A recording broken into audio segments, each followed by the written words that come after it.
All right. Hey, everybody. This is Glenn from Thrive After 50. Thanks for being here tonight, taking the time out of your busy Monday night.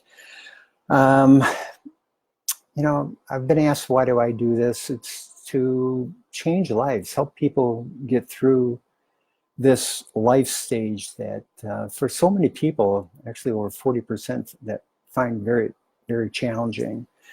So it's just one of the many hats that I wear. It's my way of giving back. And my philosophy is to live a bold, vibrant, and passionate life, and really incorporate that into our what we do and how we live here. So with that in mind, tonight's topic is about creativity and aging, separating the myths from the facts. And it's kind of an interesting topic. There is a lot of myths, and there's some facts, and there's also some that kind of intermingle, and you don't know if they're really myths or facts. And I think there's some truth to both of them. So anyway, I don't think any of us really like the idea of getting older. I know that's a generalization there to a large extent, but for the most part, getting older has some negative connotations with it. A bad reputation that we're just starting on the downward spiral into a new grim reality for ourselves. That we're going to start experiencing mental and physical deterioration, and hopelessness and disability is going to sit in. We're going to have to deal with indignities and count on other people, and suffer losses, and eventually just lead to a painful death. And there may be some truth to that to some extent. That's not the way I choose to look at this part of life that I'm in, that I'm sure a lot of you are in, that you're entering. I mean, those may be an eventual consequence, but I think those can be decades down the road for us, as opposed to incorporating those beliefs into our life right now. So, aging is responsible for us blaming and feeling victimized for many things, such as facial wrinkles, any depression that we might experience, our creaky, rusty joints that we experience, our cranky attitudes. A lot of us get pretty cranky. I mean, I remember one guy said, "Get off the grass," when I was a young kid. I think all of us have experienced that before. And as well as even to our lousy driving habits. A lot of people think that old people are lousy drivers. Well, I'm certainly not there yet, and I know there are certainly some people who should be off that aren't off the road that aren't. But so that isn't necessarily a fact. It's not necessarily a myth. It can be true for some and not for others. Okay, so the idea that aging is defined by difficulty, loss of vision, balance, hearing, strength. That our dreams and desires and ambitions start going down the tubes, that there really isn't anything worth living for. Again, there's some truth to those things, but I think for the most part, that can be a myth. There's always ways to overcome and to get around some of those challenges that we do experience there. Depression, a lot of people think that along with aging comes depression.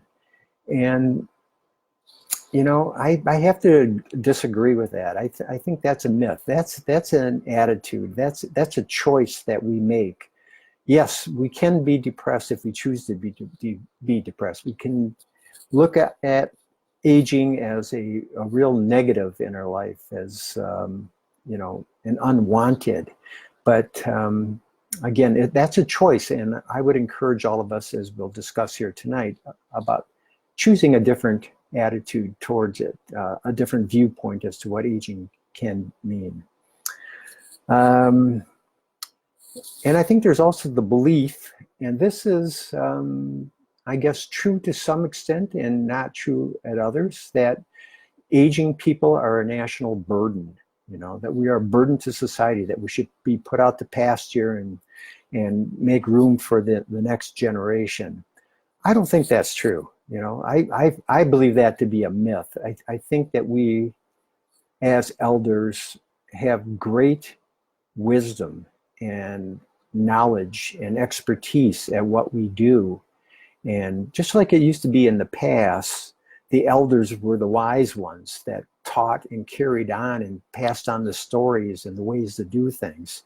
So I find that to be a real benefit. But a lot of people do think that, that is what happens to us, or should happen to us, particularly a lot of the young people. I imagine even you and I may have thought of that in the past about older people back in our youth there. So, that kind of goes along with the belief that older people don't have anything to contribute besides being maybe good babysitters or knitting or, doing volunteer work. And all those things are valid and good things here. But, as I mentioned here too, it's also discounting us as being wise souls and having a life experience that we can share with others. So, I believe that can definitely be a myth myself. So some of these are facts, some of them are myths, and some of them fall in between, as you can see here. A myth, you can't teach an old dog new tricks. You've heard that one before, where old people they're over the hill. You can't trust anyone over 30. I remember that one back in the days there. Again, I think those are fallacies. They're myths. It's not true. It's just not true. I think we're all capable of learning and challenging ourselves and growing. And again, I'll touch upon that more as we go on here. What I think is the fact that all of us are endowed with a spirit of creativity is something that we're born with. You look at children, who get on their beds and use their sheets and pretend they're sailing in the middle of the sea on a pirate ship or something. Or I remember lying on my back, looking up at the sky and the clouds and making shapes and seeing shapes and formations out of that. It's kids are just really, really imaginative like that. And creativity, we look at the brilliance of inventors or gifted musicians, and some of those are real easy to see what their gifts are. You look at the Einsteins or the Nelson Mandelas or someone like that. And then there's the gifted educators that your children just love, or that have gone above and beyond in serving our children at schools that are really, really gifted. Or you've got the accomplished scientist that has really contributed some great knowledge, whether it be on cancer or anything in life. Those is kind of what I call the big C's as far as creativity. Those are big contributions here. So, and I'll get on that later here about the big C, and then the small c of creativity too, which I think is just as important and more pertinent to ourselves possibly. But, why don't we dream new things for us? Why are we not creating goals for ourselves, lifetime goals? Say, okay, you've got 10, 20, 30, 40 more years to live after retirement. What is it that you want to do for your life? How do you want to change it? How do you want to contribute back? What wisdom would you like to share with the world? How can you better other people's lives here? I think all that is really, really important for us to take a look at here. I think there's a lot of ignorance and misguidance and prejudice around aging as well. The idea that advancing age could offer exciting opportunities for personal growth and profound satisfaction seem foreign to most people. It isn't. That's we have the ability, the capability to give, to grow, to give back here. And I believe it's a fact that advancing age can offer exciting opportunities for each one of us, for personal growth and profound satisfaction if we find something that is really meaningful to us. And it might be something that really pisses you off that you want to see righted in life or so as well. But we have an opportunity to change things, to really use our knowledge, our wisdom, our influence to change, to lead people, to give back. And I think that's definitely a fact here, and that's a good thing that I think we need to all work on. As we age here, I think we all want to live a meaningful life, to have more meaning, to know we have fulfilled our lives, or how can we be more of who we are and express ourselves and express our unique authenticity.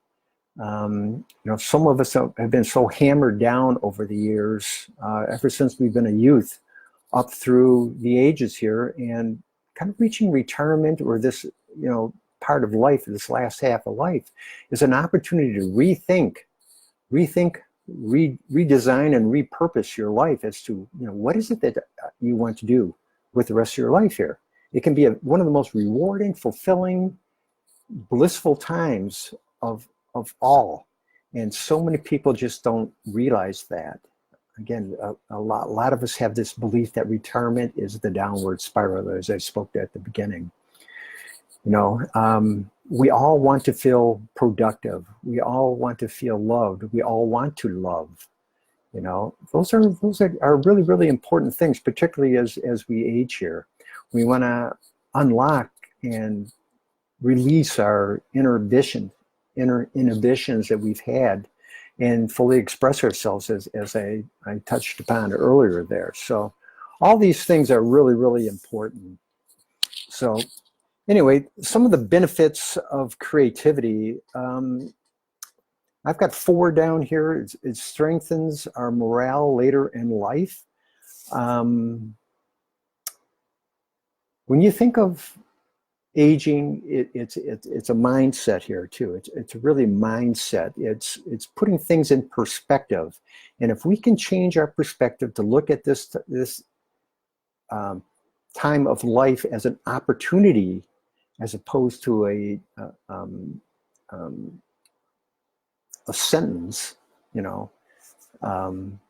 that can make a huge difference in how we view things. It's kind of like connecting the dots. We have the opportunity to look back, and even all the times of struggle in our life, we can somewhat look back, connect the dots, and see how some of those things that happened to us in the past have really contributed to self-expression, to us becoming who we are today, which has been a good thing, even though at the time we may have gone through some very, very challenging things that we thought was anything but good. You know what I mean? So I think, creativity also contributes to good health. It really does, because just that mindset that you have of thinking positively and seeing things in a different light affects the immune system of our bodies. It really does there, and kind of sends out good hormones to our life, and gives us that little extra step, a little more vibrancy. So it definitely affects our physical health here as well. I think it enriches our relationships. When we are feeling good about ourselves, well, that's one relationship there too, is the relationship you have with yourself, and that might be one of the most important ones. But when you have that extra step, that extra vitality, that extra view about life as being a real positive, as an opportunity, that affects your relationships as well. Whether it be with your spouse or friends, people want to be around you. They want to rub elbows up with you. They want to take whatever drug you're taking, whatever it is. But it's nice to be surrounded by positive people who are energetic, have a high vibrancy. We've all experienced that. We've all experienced that in our lives here. So that's, one of the benefits there too. And I believe our creativity is our greatest legacy. It's, again, this age is an opportunity for being creative, unlike anything we've ever done for ourselves. Just think of the role model, the legacy that we are leaving for our children, for our grandchildren, and even our great-grandchildren, as they look or hear about what their grandfather did, or their dad, or something like that. I know when I was young, my view of aging, I mean, we had a babysitter there that, you know, she looked to be at about 130, you know, and big old thick nylon stockings with a long, you know, skirt down to her feet here that was just sitting there knitting, that even smelled bad. I mean, but that was kind of my view of aging there, what getting old was like. And it's just so different nowadays. It's just, you know, it's changed so much over time. And I imagine all of you have an idea too of when you were young of what aging or old people were all about here. And a lot of it was true back then too. But again, that's what they grew up with, and that's what they believe themselves to be. And usually what you believe, what you focus on, grows and becomes your reality there. So we have different choices here. We have different choices for others. We can be a model for others here. So anyway, I spoke earlier about that creativity with the big C and one with a small c. You know, again, the big C's being like the Einsteins and Nelson Mandelas, the Mother Teresas, ones who have done world-changing activities here. You know, but I'm going to focus more on the little c because I think that is more pertinent and grounded within more of us than what that big C is. Hey, if you're a big C person, go for it, man. Change the world, do whatever you can. But, you know, the small c is kind of starting with ourselves and changing those people around us. And I grant you that it might create a smaller change, but that small change is just as important, because that small change you create in one person might cause that person to go out and change someone else's life, and it just can grow and expand, and you just never know where it can take you. So you make a difference in one person's life, and that's all we can do is start there, you know, again, with our small creativity. And, you know, it might be something small. We might, you know, take up a passion that we've always dreamed of and never had the time to do because of kids or economic reasons, time, or age, what have you. You know, it might be writing. Sitting down, writing a book, journaling, doing a memoir of your life here or so. It could be picking up a paintbrush and starting to paint or drawing. It could be photography. I mean, there's just so many things. It could be learning a new language. It could be going back to school and getting that degree you've never had here, and then teaching others and sharing your knowledge. It could be a matter of going out and helping others and contributing back and volunteering and helping change people's lives in that manner there. Again, it's just a small scale there. It can be learning how to play a new instrument. There's just so many things that we can do. But these are more activities that are celebrated by our community or our local culture here that benefit more from that. But again, like I said, remember that those small changes have as much of an effect as those big ones do too, but just on a smaller scale, of course. You know, the value of the underlying creative experience is the same. You know, it's valuable. It's changing lives. It's making a difference here. So anyway, some of the facts about getting older that I believe to be facts, I'm going to just run through some of these. I think it gives us a desire for greater meaning in our lives. It fosters new interests and new experiences. It helps us step out of our comfort zone to try new things. It challenges us. It pushes our boundaries. And I believe that challenging ourselves physically, mentally, emotionally, intellectually is what it's all about. Okay, that's what it's all about. Push. The hell with this retirement thing. Put that off till you're 90 years old. Push yourself, challenge yourself, get out there, experience, explore, try new things. That, I believe, is the key to a vital, bold, passionate life there, is pushing yourself along those lines there. And everything you do. And everything you do on a small scale is what you're going to do on a big scale as well. So, you know, so I don't care if it's cleaning a house. I mean, I work at a wellness center here as a personal trainer, and I started off cleaning the exercise machines. but I do a damn good job of it. I've had people comment. I don't care what it is. Whatever I'm going to do, I'm going to try to do the best I can, because that's going to reflect on other things that I do here. And I encourage all of you to do the same thing. A lot of us, there's no denying that many of us do have health complications, or may get health complications that may create some obstacles or problems in our life. But those, again, it's a frame of mind. We need to look and be able to overcome those things. Some of you, I'm sure, are familiar with the Australian inspirational speaker, Nick, was it Vujicic? I'm not certain if I'm pronouncing his last name correctly or not. But, he was born without legs or arms. And he is probably one of the top inspirational speakers in the world right now, as far as, he went down the path of finding things he could be grateful for. And he doesn't let that limit himself. He goes out and speaks to school groups, inspiring those young kids, telling them how beautiful they are, how perfect they are. Stop thinking there's something wrong with you. I mean, his message is so great. And I say the same thing to you. You are beautiful too. You are beautiful too. You are a gift. Okay.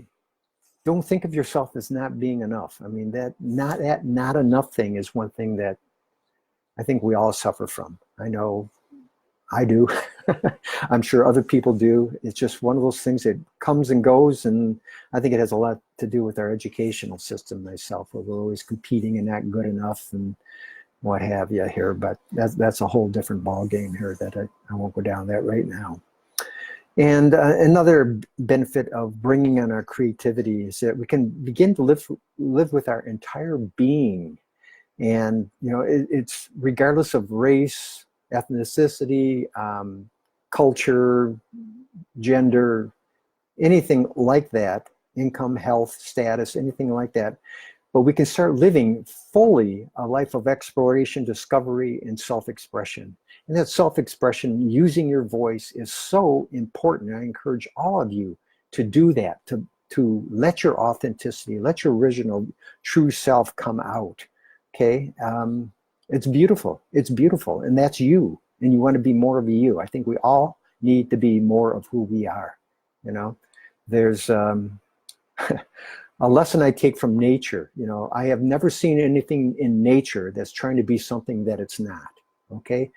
A flower is trying to be the best flower it can be. That bird is trying to be the best bird it can. You don't find a bird trying to be a flower, or a flower trying to be a worm, or a tree trying to be a plant, or not a plant, but something that it's not anyways, my point here.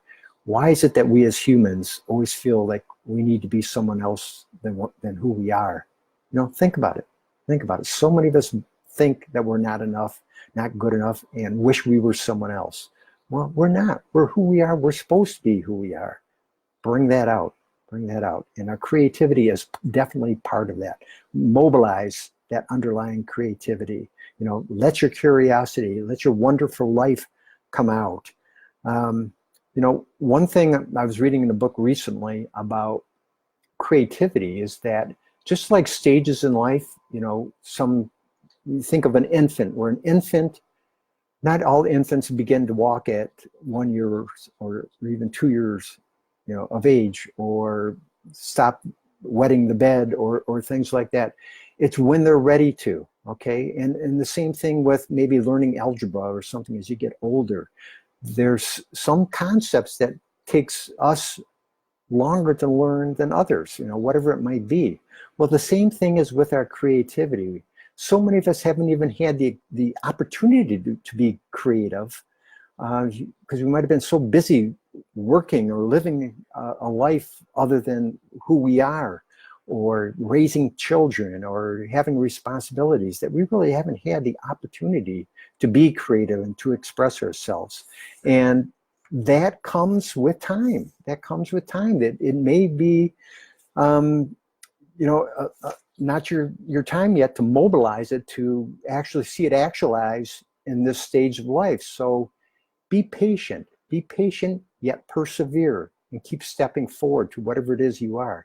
When it's ready, when you are ready, it'll happen. Okay? And I say that with all my heart, so believe in that. So, this is a time to blossom in life, okay? And our creativity is part of that blossoming, bringing it out, expressing ourselves, and we are the wise ones. We are the keepers of the knowledge. We are the ones who can change and redirect and manage and guide the youth of our society here, the people underneath us here. So let's all extend a hand out to those people there and see what we can do. So I've got a few things to wrap up here. What can we do? What can we do? All right, well, we can put away our misguided ideas of what aging used to be or how we thought of it as being. That it's just this downward spiral into, eventual death and disability and pain and depression and all that stuff. It isn't, not unless you want it to be there. So rearrange, redirect, what's the word I'm looking for? Rethink of how you view aging. I think that's so important.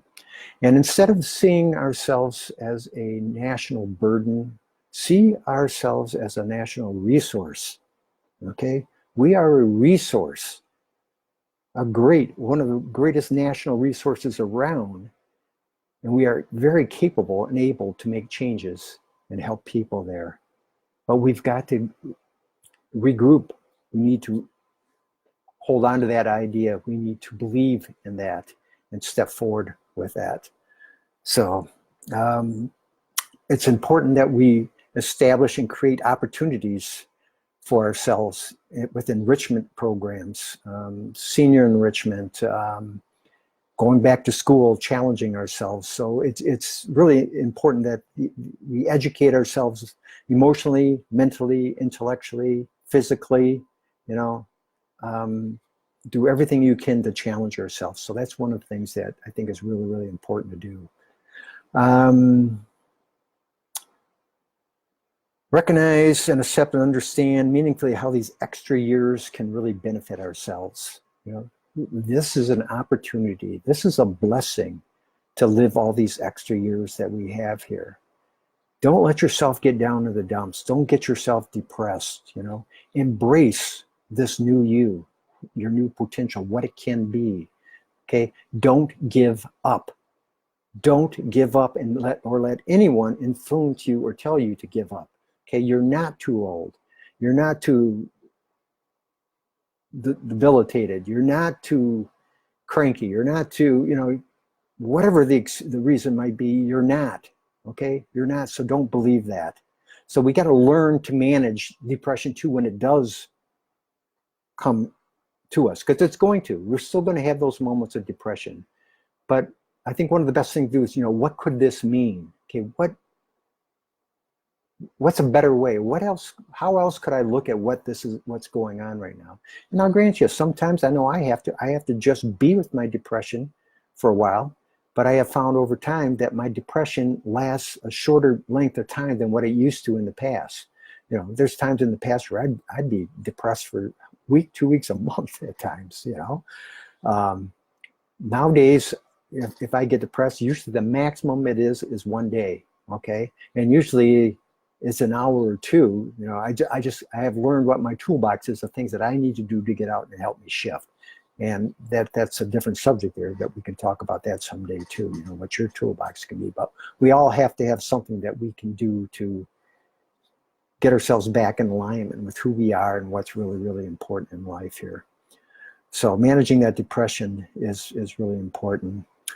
Okay, and I think it's also really important that we be a model for others, okay? We are a model, okay? As I spoke earlier, for our children, our grandchildren, our great-grandchildren. We are setting examples nowadays, okay? Let's continue. Let's bust through those barriers and be who we are and express ourselves in ways that never have before. Who says that you have to stop growing at 65, 70 years old, or just go play golf and shop and lay in the sun or do nothing? Don't believe that. Don't believe that for a minute. Challenge yourself. Find something that's bigger than you that may take the rest of your life to achieve, or that you can work towards, you know. That's ideally, and it's something that you love to do. You've got to have fun doing what you're doing there. So that's another one. All right, well, as usual, I want to finish my talk with a quote here. This one is by Cicero, who was a lawyer and philosopher back in the Roman days. Quote, "It is not by muscle, speed, or physical dexterity that great things are achieved, but by reflection, force of character, and judgment.